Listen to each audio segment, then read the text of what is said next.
Well, hello, everybody. This is your good old buddy, Dr. Matthews. I am here on location in Round Rock, Texas. I'm here with Miss Ramona Craig in regards to HUTTO Independent School District. It's all kind of corruption and foolishness that is going on with this specific school district. And especially, she has a special needs child who's nonverbal, and they're denying services for this baby. So we're finna get into it. So, Miss Ramona, now I'm looking at these documents that you have provided, and let me make sure that this is clear with everybody. This is direct evidence, no hearsay whatsoever. So there is a HUTTO ISD Independent School District Police Report that you filed on. Now look, here is the police report, okay? And she filed this police report on these two people. The assistant principal, Toby Chiz. Toby Chiz is her name. And the actual principal, which is Eric who? Eric Johnson. Eric Johnson. Now check this. So the police report was filed in regards to neglect, child endangerment. Because tell us why you felt the need to do this. Also, failure to comply with legal duties, deprivation of rights under color of law, which is a federal charge. So the first one is child neglect. One day I went to the school to feed my child lunch, and I went early. He was outside. They brought him in. I started feeding him. He had mud in his mouth. Full of mud all over his teeth. He had on a 4-hour-long diaper that I sent him to school in, marked with the letter H. And after I got him changed or whatever, I fed him, I left, went to Walmart, had a panic attack, and I went to go get a toothbrush for one. Yeah, that was very disturbing. The failure to comply with duties, I shared with Principal Eric Johnson the neglect that was going on inside the classroom, and he reassured me that everything was going to be all right. So, wow. So basically, also, so tell me, so another reason that you did this police report as well too is because they refused the seizure logs, right? Yes. Okay, so I'm looking at this IEP, and the seizure logs is required with the IEP, which is a legal binding document for special needs children. That they agreed to. To do. Yes. Okay, tell us about that. So Nehemiah transferred from Ray Elementary over to Veteran Hill Elementary, and the teacher at Ray created this seizure log document to keep up because we do things holistically. And that transferred over, but for some reason, Principal Eric Johnson just had it out for me. You know, they told them not to fill out the seizure log. It never came home, and with that, that exacerbated his seizures. On top of that, he's been in and out the hospital.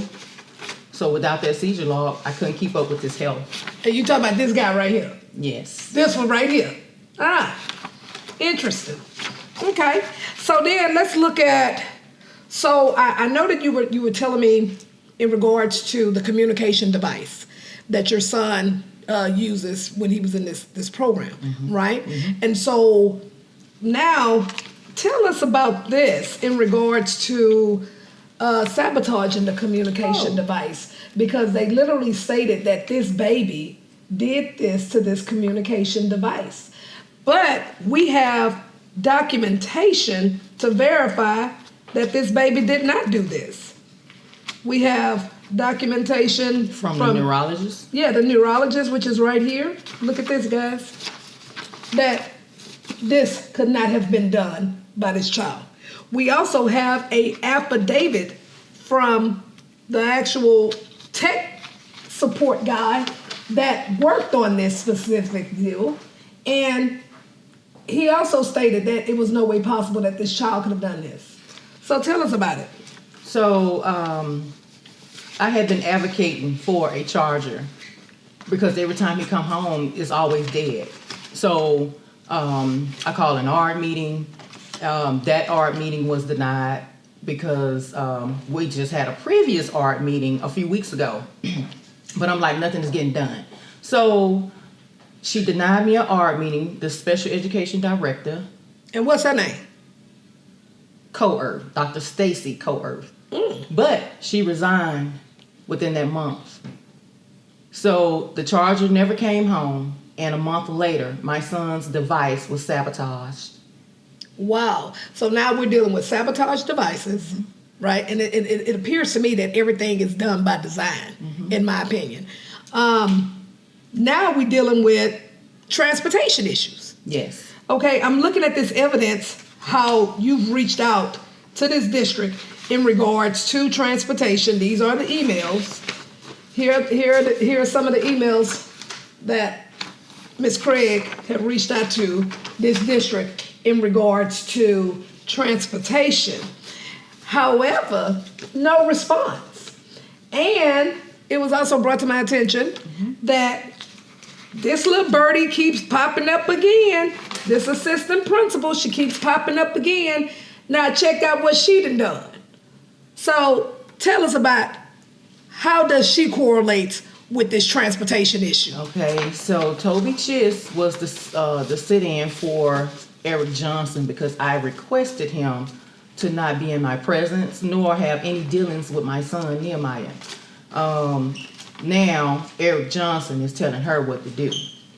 So we had an art meeting on the 19th, and she decided that the school should not provide Nehemiah with transportation due to his behaviors not being medical. But they missed something. They did not mark it on his IEP that he was medically fragile, and they also have a doctor's note stating that he is medically fragile. So there's another form of neglect. They don't know how to service my child. Like, this is my cry out for help for the last year. So it appears to me not only that they just don't know how to service your child, they just don't want to service a black child. Yeah. That's what I'm catching from basically what you've been telling And me. it was also mentioned to me by another staff who was on the team that unfortunately the teachers don't have the power to overturn a decision of an authorized principal. Oh, wow. Really? Okay. So then while we talking about this principal, so tell me, we got the grievances that Ms. Craig filed, level 1, 2, and 3 grievances on this principal in regards to retaliation. And the principal who we speaking of, once again, this lovely picture keeps popping up, Eric Johnson. So tell us about this little dirty bird, Mr. Eric Johnson, with this retaliation with these 3 grievances. Tell us about that. Okay, so the first time I filed a level 1 grievance was because of what's been going on, and nothing has changed. And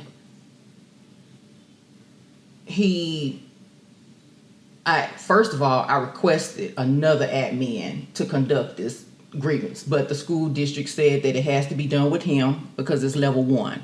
And I feel like that's wrong because of what was going on. I seen him in Walmart.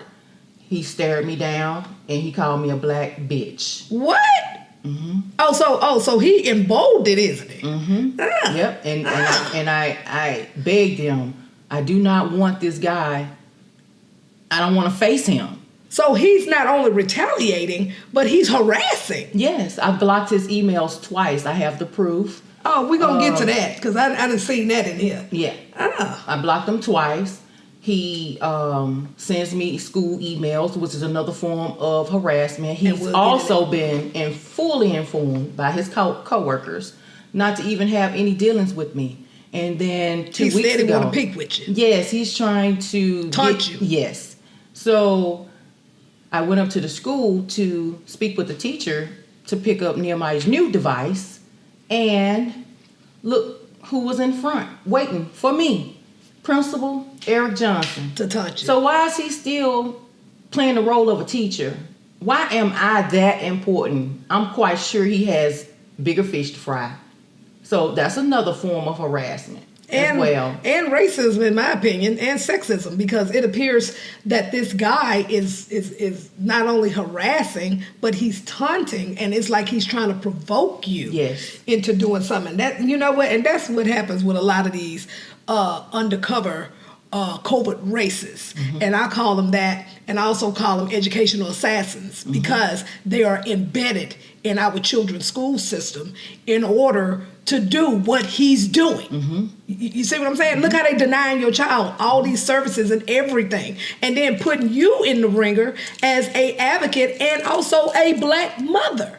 So now tell me about this art denial, because I'm looking at this right here, guys, and it's an actual art denial that they denied this mother that she requested, which is illegal. So tell us about this. So I requested an art meeting with Stacy Coearth, and she told me it would be irresponsible of me to want another art meeting. And who is Stacy Cole? Who is she? She's the retired special education. The one that director. resigned? Yes. Ah. That resigned, yes.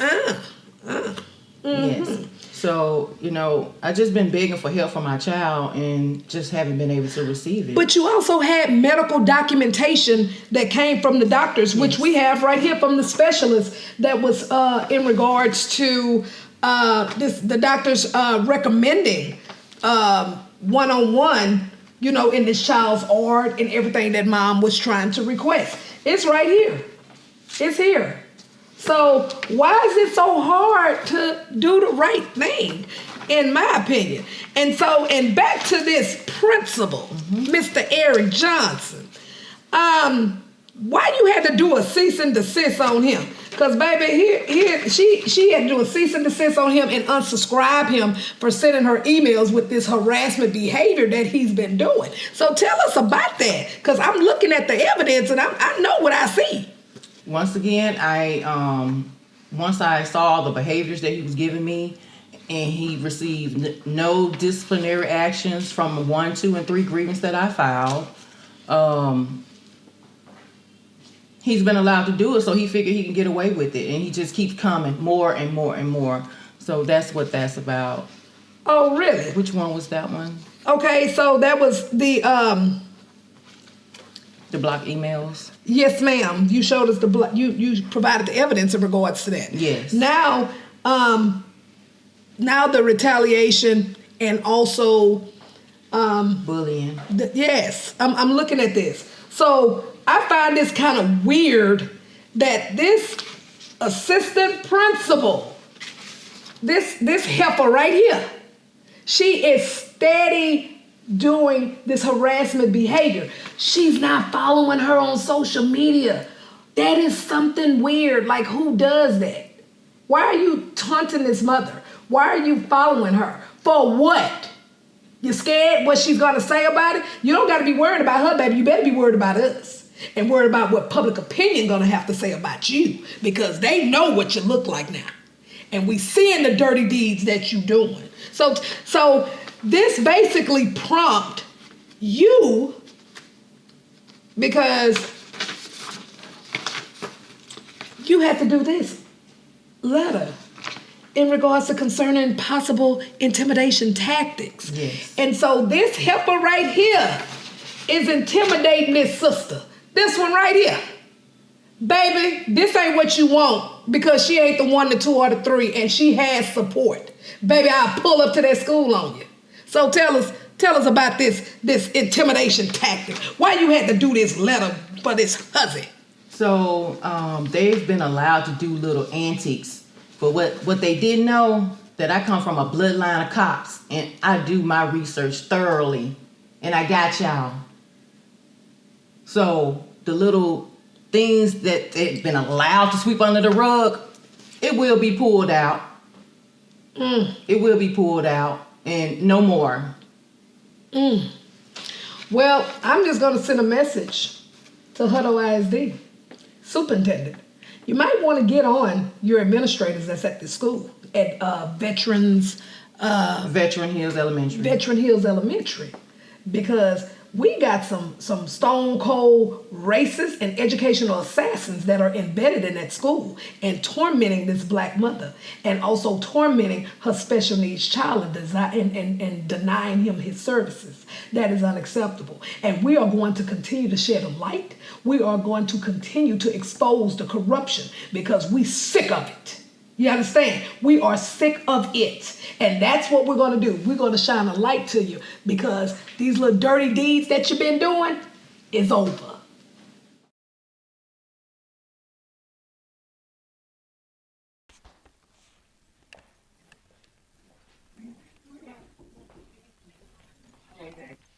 They didn't tell you the bus was coming? No.